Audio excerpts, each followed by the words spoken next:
I think that Kazuo Ishiguro is an overrated writer. Okay, now that the literary assassins are on their way, I can actually talk about how I don't think that. Because really, I think that the phrase overrated is one of the laziest forms of criticism. Because if you think about it, really, overrated is not a criticism of a work, it's a criticism of people. And you're essentially telling a person that the work that they think is good is not as good as they think it is, which is really kind of a piece of shit thing to say. Um, and that's why I think that overrated is a very bad criticism. But I will say that there has certainly been historically a disconnect between how I perceive Ishiguro's work and how everybody else perceives Ishiguro's work, in the sense that I have not gotten the amount out of his work that most people have. I've read 5 of his works. I've read An Artist of the Floating World, The Remains of the Day, Never Let Me Go, Clara and the Sun, and When We Were Orphans. And I started The Buried Giant, got about 30 pages, 30, 50, I don't know, it's been a while, and dropped it. But so after like 5 tries, and I have to say, Never Let Me Go and Clara and the Sun, I did not gel with. When We Were Orphans, I also didn't particularly care for. But An Artist of the Floating World, and particularly when I revisited, I mean, I enjoyed it the first time, but when I revisited The Remains of the Day, I think it's really far and away Ishiguro's best work. But when it comes to his more speculative work, for me, there's always been a disconnect where both Clara and the Sun and Never Let Me Go, my instinct, on reading them was that they were the types of stories that were so playing to tropes that, to me, really came across like there were just no surprises. Like, they were just playing the tropes. It felt like I had read this story before I even finished this story. And rereading Never Let Me Go really gave me flashbacks to I can say now, Margaret Peterson Haddix had a book called a series of books called the Shadow Children series, and the second book in that series has a character in a boarding school, and it's another sort of dystopian world where the dystopia is not apparent, it's not obvious. In fact, to most people in their everyday, it's a perfectly normal world. But you have these children living lives, or trying to live normal lives, while some kind of dystopic fate hangs over them. And in that sense, I had also just watched the one Christopher Nolan and Jonathan Nolan movie where the big thing was clones at the end. And I was just like, oh my god, that movie with that particular twist just let me down so hard. But it's just like, it's the kind of story where even without knowing what it was going into it, once I started reading into it, it's just, oh, I know where this is going. And it played out that way exactly. So in that sense, to see that this is where Remains of the Day is far and away Ishiguro's most respected work, Never Let Me Go has to be hands down his most popular work. And this is an insanely popular book, gets recommended all the time to people. And I definitely understand why revisiting it again.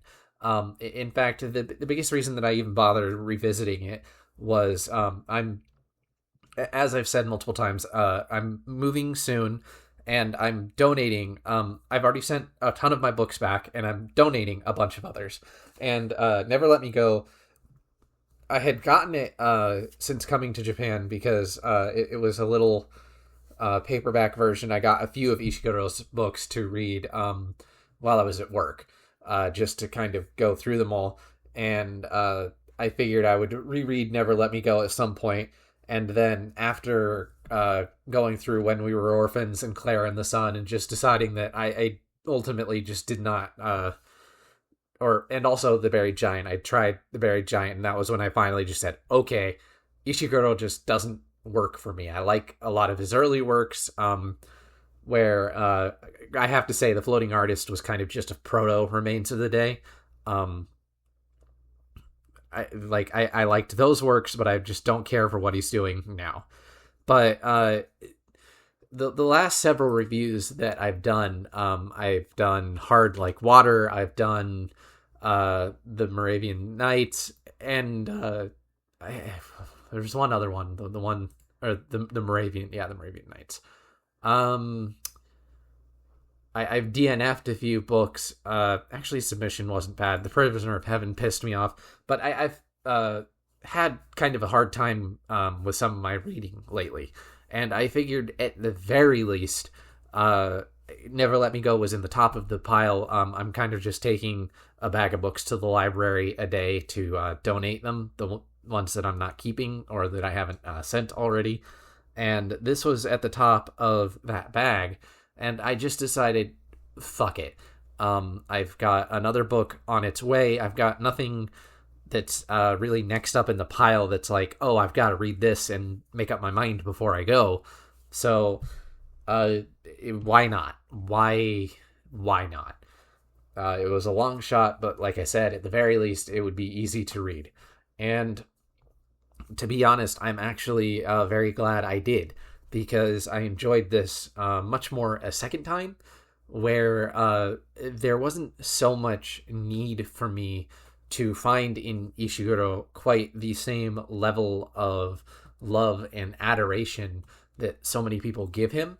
And in that sense, it freed me up more to appreciate the book on its own merits, and what it's trying to do, even if those things don't necessarily work for me as much. Which really brings me back to my comment about overrated being such a lazy criticism, because it just doesn't examine your relationship with the book. It doesn't examine the book itself. It is all about other people's reactions to the book. So is this book overrated? Is it not overrated? I don't give a shit. That is an absolutely unimportant question to me. So, in light of that, what is this book actually about? Well, this book follows Kathy and is narrated by Kathy. But it's narrated by Kathy later on in her life as she's looking back on her experience growing up with two of her friends. Specifically, there's Tommy, who... there's Tommy and there's Ruth. Ruth is kind of her best friend and has a very powerful sort of take charge alpha personality. And then there's Tommy, who's kind of happy-go-lucky, heart of gold, but has kind of difficulty early on with his temper. And the book is divided into 3 parts, with the majority of the book, or not the majority of the book, but the largest part by far. Well, I say by far, it's like 100 pages, 80 pages, and then like another 80 pages or something like that, being focused on Hailsham, which is where they grew up. It's kind of like a combination of boarding school and but you can't really leave. Like it's where they live from when they're little elementary school kids all the way up to late teens, and all the professors there who are called guardians, and you get the sense pretty early on that things aren't quite as they seem at Hailsham. But that's not really and I won't explain this early on what exactly any of the twists are, because even though it's an extremely popular book, there might be somebody who hasn't read it yet. But more to the point, I really think that the twist in the book and the science fiction elements that exist within the story and the dystopia, as I mentioned, aren't really the point of the story. And this is where I'm describing the plot, but also a little bit touching on themes, because understanding that describing the plot isn't going to give you, even though you like I said, I know this story. As soon as I started reading it umpteen years ago, I was like, yeah, I know pretty much everything that's going to happen. it's really more about the people, and the sci-fi elements in the story don't exist to make the story more exciting or to enliven anything. They exist to reinforce the themes that the book is really aiming to talk about. So it's about these three. It's about their friendship, and it's about living, kind of how to you live your life and reflecting on the life that you lived. And to that extent, now that we come to the recommendation part, this is the part where I have to be wholly unoriginal and say that actually at this point, I really do think that everybody should give this book a try. Although if you are going... Okay, everybody should give Ishiguro a try, period. I do think that he is an author with that much merit. But I think that if you are more interested in the reading between the lines type of really challenging yourself to engage with the story in order to mine it for its depths, go for The Remains of the Day. I think that The Remains of the Day is a much more thematically deep and rich book than Never Let Me Go. But I think that Never Let Me Go, the reason it's so popular is, and I'll probably talk to this a bit when I get into pros and cons, but it is the fact that it is so on the nose. And I don't mean on the nose in a bad way. I mean that because this is being narrated by an older version of Kathy, you really get the mature response to a lot of these childish games. And rather than being in a first-person perspective of a child, for instance, and having to realize as a reader that even though this is a child's point of, even though this is the point of view of our narrator, that it's a warped point of view. Rather, what you get is the future Kathy looking back and being able to say, well, at the time I thought this, but looking back on it, maybe actually more of this was going on. And what it does is it makes for a story that it's very easy to pick up on just about everything that it's trying to do, everything that it's trying to say. It doesn't require hardly any reading between the lines to pick up on any of its themes or any of that, which, as I'll get to in the pros and cons, isn't a criticism. It usually is a criticism, but in this case, it's not. It's done very well. And like I said, I just think that that's why it's such a popular book, is that just about anybody can read it, whether you're a novice or a pro, and see exactly what Ishiguro is going for. So if you're in for something a little bit more challenging, The Remains of the Day, like I said, I think a much more advanced work. But if you just want a good story, or just want kind of something more straightforward, Never Let Me Go. Those are definitely two of Ishiguro's biggest works, and the two that I recommend.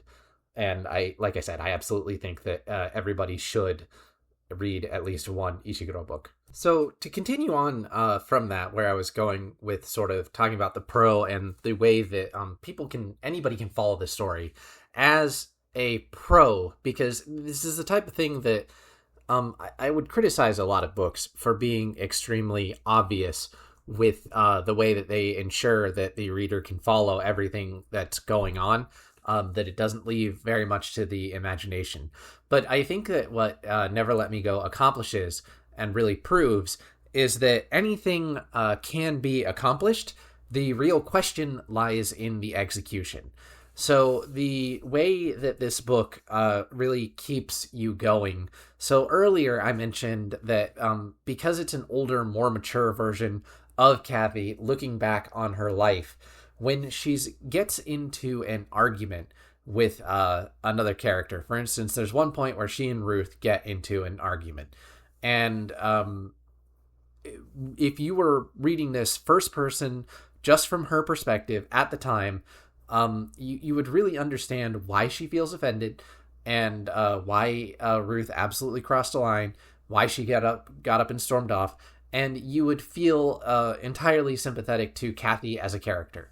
But the older version of Kathy comes back to this, or is describing this situation, and then finishes it off by saying that she can understand how, in hindsight, what she said earlier in a conversation might have felt to Ruth as though she were crossing a line. That, in fact, Ruth was not the one who crossed that line first, but in fact, Kathy had, without really realizing it. And a lot of times I would hate this. I would hate it because it's essentially one of the things that I think makes books so powerful is how important it is to read between the lines, to question first-person narrators, because it really becomes important to question the preconceptions of the I. And one of the most powerful things about novels is that they put you in people's heads in ways that I don't believe any other art form can accomplish.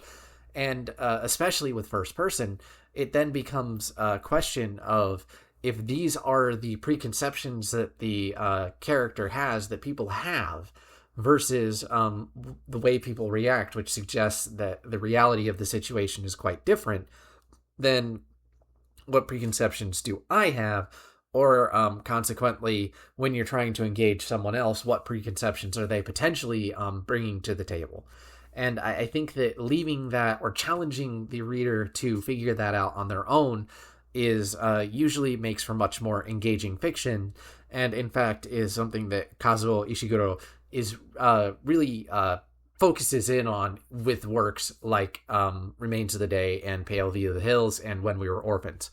So to have him in Never Let Me Go have this entirely different situation where, well, keep in mind, like, Kathy isn't 100% totally reliable, because she does mention that sometimes she'll talk about the order of things with Tommy or with Ruth, so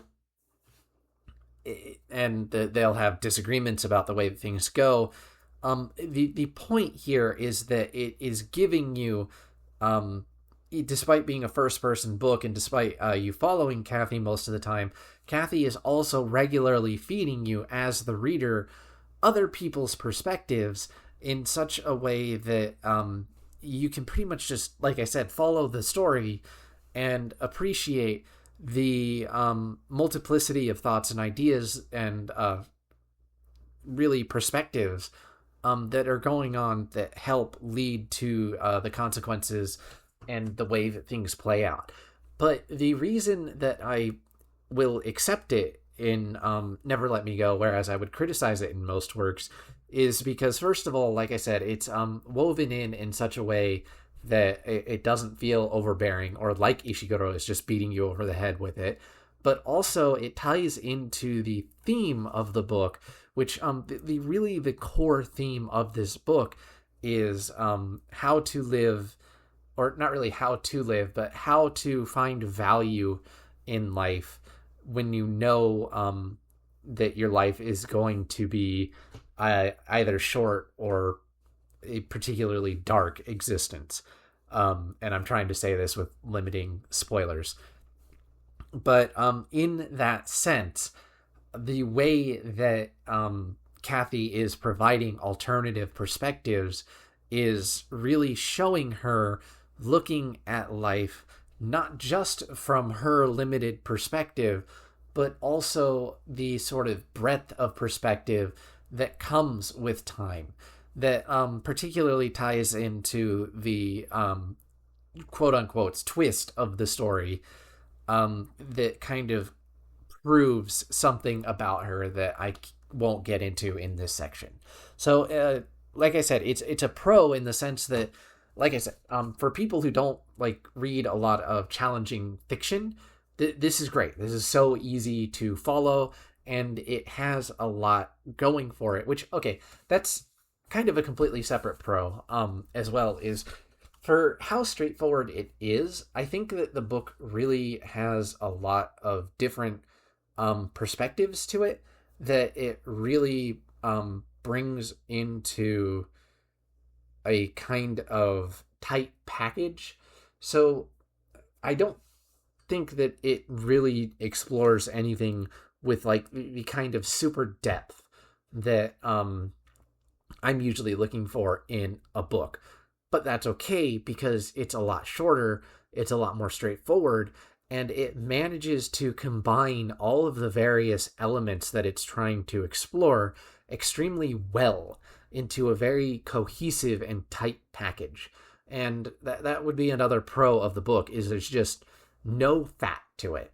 If something like Water Song or The Perfect World were examples of books where I felt that the author had a longer story and then went back and polished and polished and polished and polished and polished until you ended up cutting out the voice and the tone, then Never Let Me Go is a perfect example of a book where an author went back and polished and polished and polished and cut and cut and cut, and what they were left with was everything necessary to tell the story that they're trying to tell, with no fat or anything extra added on. And that is an incredibly admirable skill. And but I do have to say, just personally, like with the asterisk, that as somebody who likes big messy novels that explore a lot of different ideas and maybe don't land 100% perfectly with everything they do, it's not, totally the book that, it's one of the reasons that I don't always connect with Ishiguro's work, is I like things that are just kind of a bit more scattershot and freeform in their ideas. But it certainly has to be said and has to be admired, the craftsmanship and the way that everything that is here is not only important and necessary, but that it manages to flow without ever drawing your attention to the fact that it's a very well polished machine. Because sometimes things just end up so polished that it ends up drawing attention to a certain artificiality in the text or the construct of the narrative that I feel that Ishiguro completely avoids. So bravo to him for that. Another thing that I would call a pro is, this is kind of interesting. It's almost a pro and a con. How do I want to say this? The characters are very believable for what they are, and I think that they almost tend to... God, it's so difficult because, in a sense, like, it doesn't help that I know people named Ruth and they behave exactly like Ruth behaves in the book. And I know someone named Tommy and he doesn't behave like that, but it's just interesting when these are all... When I say I know people, these are family members of mine, and they all come from the same side of the family. And even my great grandmother was named Catherine, so Kathy. Like, all the names are just like members of that side of the family, which is fucking weird. But on top of that, like, the characters have depth and they have layers, but at the same time, I feel like both Ruth and Tommy play to, like I said, the sort of expectation and development that I would expect from this kind of story, which is very, very bizarre in the sense that on the one hand, they do have depth and they aren't as surface level as they at first appear, but at the same time, they kind of still adapt and play to the tropes as I would expect of this type of story. And that's kind of like just ultimately the biggest, for me, con with the book, and just the big reason that I still, even now, like, I enjoyed rereading it again, but it is just that story.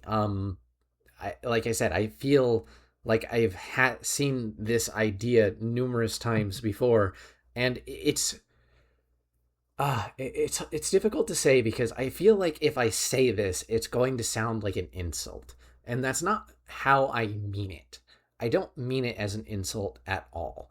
But it reminds me of a really good episode of like an anthology TV show. So something like a Twilight Zone episode where it's really, really good because both Never Let Me Go and Clara and the Sun, because they take your sort of typical sci-fi ideas and they execute them really well. They hone in on sort of the human element. They tell a good story that is well written within the confines of, TV, what you can do in that sort of time. They explore things as deeply as you can in that kind of amount of time and space, and then they end. And they don't explore it to sort of the crazy depths of a movie, but for what they are and what they're trying to be, they absolutely nail it. But and this book, like I said, for what it's trying to do and what it's trying to be, it absolutely nails it. And I'm not suggesting that I want to see the sci-fi sort of ethics side of it explored a bit more. That's not what I'm getting at here. And in fact, I think that the amount of focus that the book gives to that side of the story is absolutely perfect. In fact, I would say another pro, if it isn't already included in sort of the subtext of what I'm saying, but I'll go ahead and bring it up to text, is I think this book balances the sci-fi and the life aspects extremely well, given that thematically it is aiming more to be a story about people and humans, and really an insight into that. And also in doing so, by being what it is, avoids the trap of sci-fi, which, oh god, it's so hard to talk about this and not go into themes. I guess, okay, from this point on, just spoilers. Just full-on spoilers. I'm still in the pros and cons. I don't usually like to get into full spoilers until themes, but I can't continue this side of the discussion without hinting too heavily at what the quote-unquote twist is. So, spoilers, here we go. It avoids what the story could have been, which is yet another story about what it means to be human. And in sci-fi, this is such an overdone concept. I'm so sick of it. I'm so tired of it, especially in the age of AI. It's relevant, but it's just also tiring. Whether it's androids, whether it's clones, whether it's District 9 and Alien, just all these questions in sci-fi. What does it mean to be human? I'm tired of it. It's why I think that Blade Runner 2049 is such an infinitely more interesting movie to me than the original, because it asks more questions about what does it mean to be sort of, in control of your own destiny or in control of your own life, or, questions of fate and predestination, as opposed to just another question about are androids really human? And by, again, the clones in this story, or the fact that people are cloned, or the fact that there is this, like I said, it's a dystopia. It is absolutely a dystopia. Any world in which you have people being grown like cattle. And really, I have to say, the way they describe the clones at the end and their treatment reminds me a lot of the treatment of slaughterhouse animals. It really does have that aspect where it touches briefly on it. Like their entire organization, their entire goal at Hailsheim was to prove that in fact these clones are real and have a soul. And by starting with the assumption that these people do have a soul, and sort of avoiding that, it manages to avoid being that sort of hyper generic story, even if it does end up falling into some other hyper generic plot threads. So what I mean is, to sort of walk you through this, since I am in spoilers and I can do this, once you find out it's about clones, you kind of go, okay, so it's about clones. Their lives are clearly, they're clones, so they're going to be short. They're being made for some kind of greater purpose, so you know that they're basically some kind of disposable being. And when you then get into the relationship between Ruth and Tommy and Kathy, it's a pretty generic love triangle, with Ruth being sort of the domineering one who fucks everything up by being so domineering, and then later on in the book manages to do one last thing to try and make up for her old bitchy ways, and Tommy being kind of the, like I said, happy-go-lucky guy who's really interested in Kathy, and Kathy's really interested in Tommy, but they never quite are able to connect. But then Ruth is there, and she takes Tommy because she's jealous of Tommy's relationship with Kathy. Like, it's all super basic stuff. So it's a con to somebody like me who is used, who reads a lot and who tends to deconstruct stories a lot, because it just plays into those tropes pretty dead hard. But, and this is sort of the asterisk, there is nothing wrong with doing something really basic, but doing it well. And again, this is where it's more of a con to me, because it doesn't leave me much really like challenging in terms of the text. It's paradoxical that I chose this text specifically for the fact that I was looking for something easy. And in that sense, it is, like I said, fairly easy. But, and then I'm kind of criticizing it for being easy.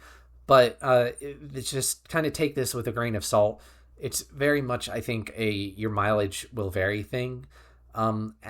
As somebody who believes that doing something tropey but doing it well can be a big hit, I think Never Let Me Go is evidence of that.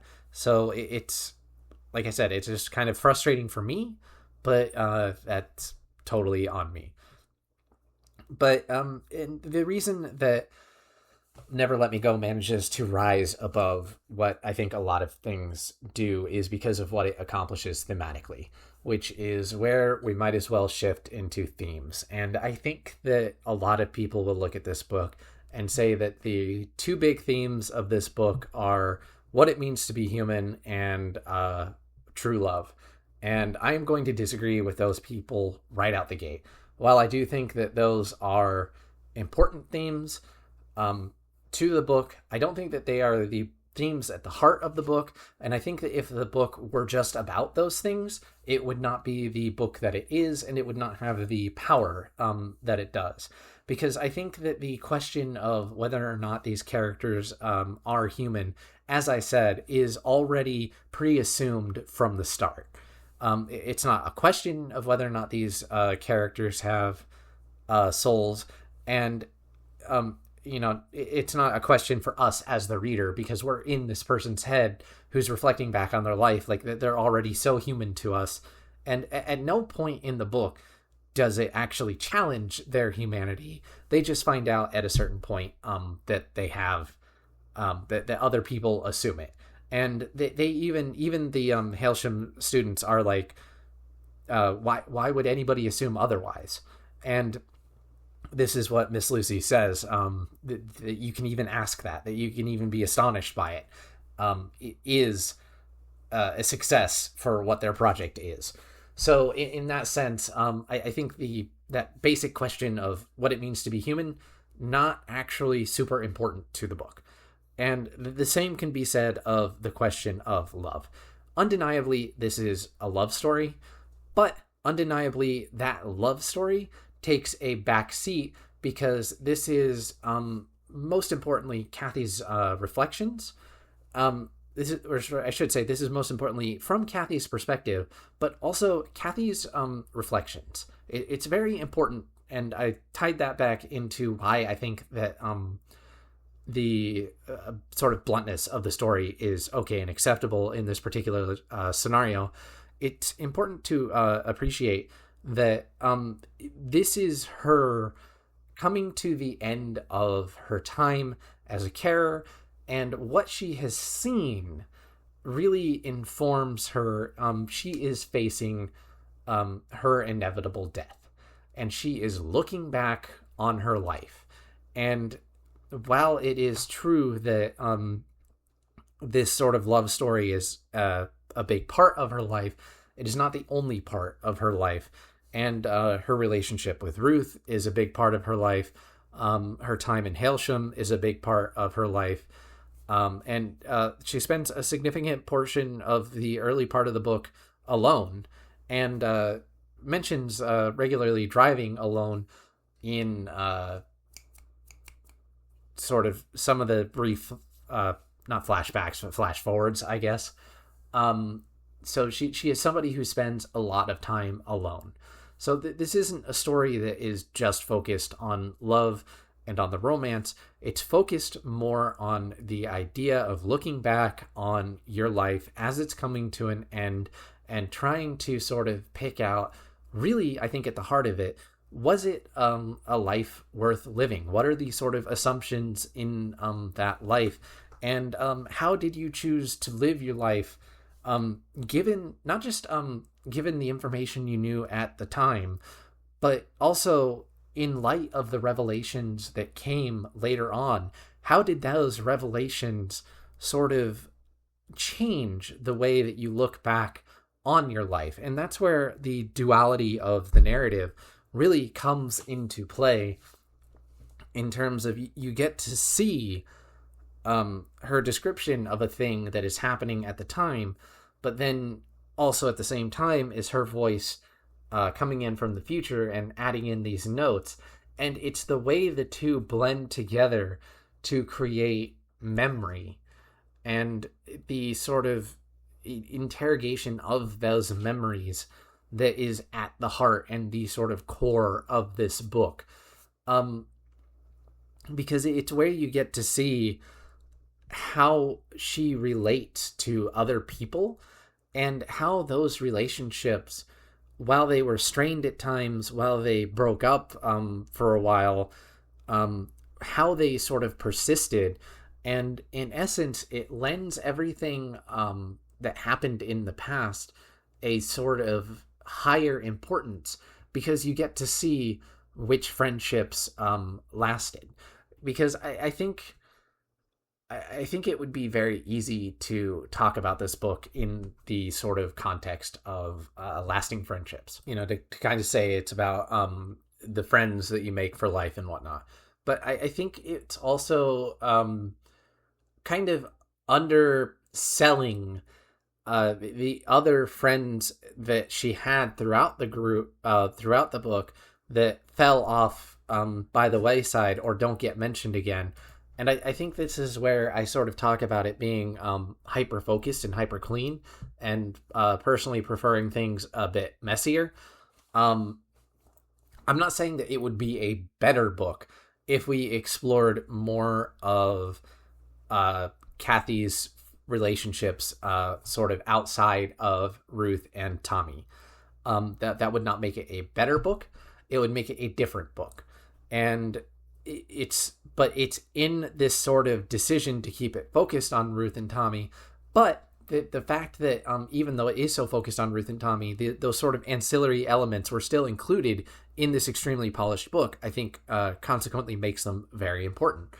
And even the two that they the two veterans that they go to Norfolk with, I can't remember the name off the top of my head, and their relationship with those people. And then you get to see later on how those two were the ones that first proposed the idea of deferral through love. But then later on, how once he or she actually completes, dies after her second donation, he actually isn't super broken up about it. He sort of just kind of accepts it as part of their life. And I think that that's another sort of theme of the book, is the sort of acceptance of the way that people accept a grim fate. And this it's sort of part of this larger umbrella of how do you live your life, particularly knowing that there's something, a grim future ahead of you, a sort of hopeless existence. Because, like I said, the way people act when they become donors is completely different. And there's a sort of resignation to it that is sad. And it's not mentioned in the book. And to be honest, I never even thought about it until I just saw this in an interview.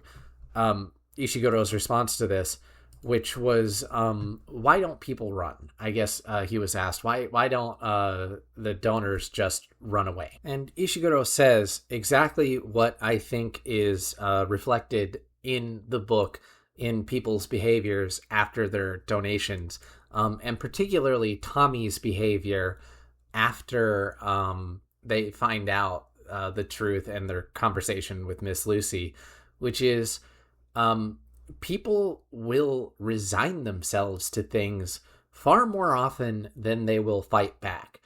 If people are told that this is the system, it really is, and it really does take a lot to get people to rise up and fight against a system.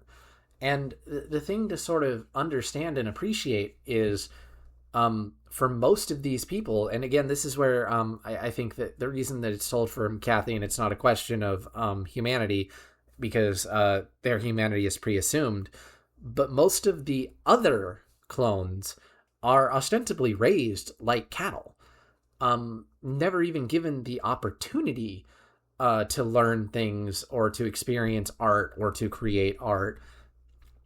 And so in that sense, they never have their minds opened typically to a possibility other than this sort of inevitable fate that awaits them.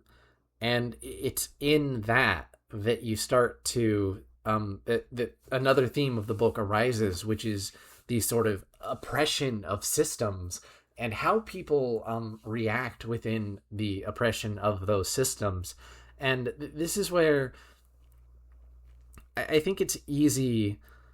How do I say this? In a lot of ways, I could see this as a YA book, again, because it's so kind of on the nose with its plots and the way that it's so kind of apparent with its plots, but or rather, so apparent with its themes.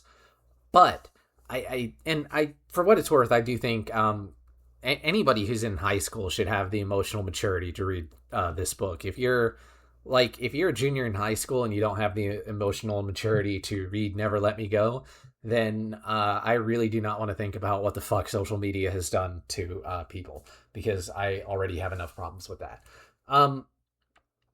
But I think it's this sort of recognition in people that they do, that there is, that more people break than fight, is very much goes against a lot of YA fiction, and really is at the heart of what I think sets this book apart.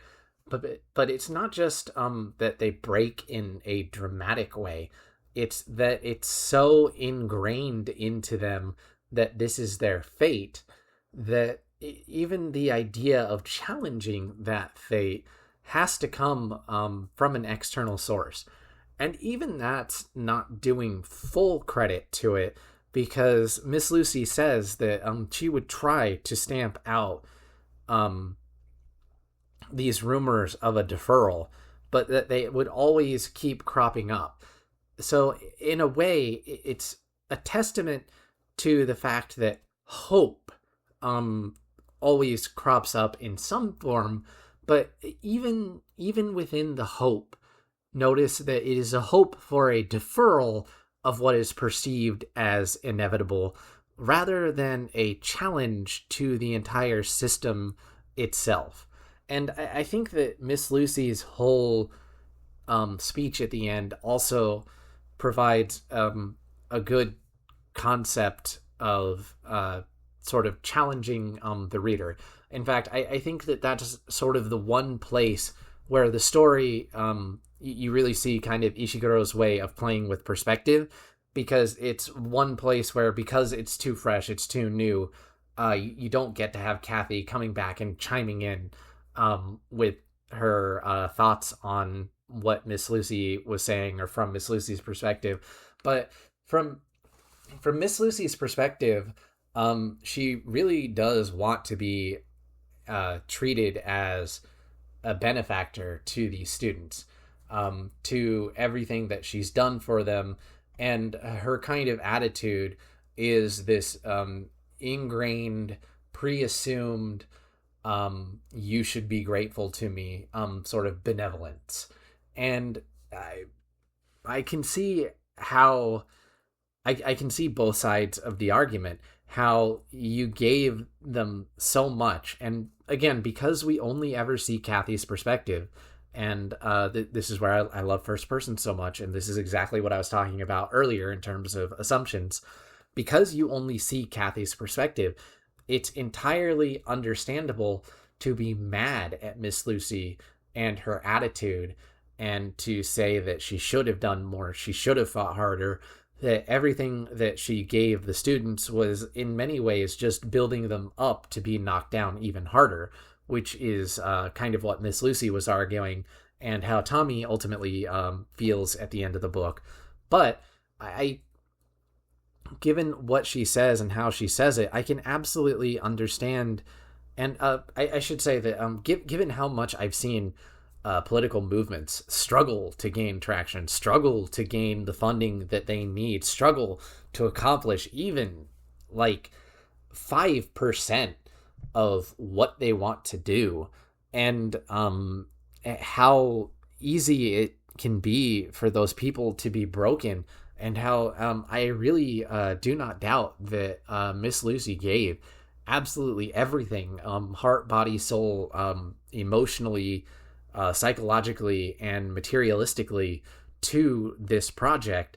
And the fact that it came up short is really no fault of her own.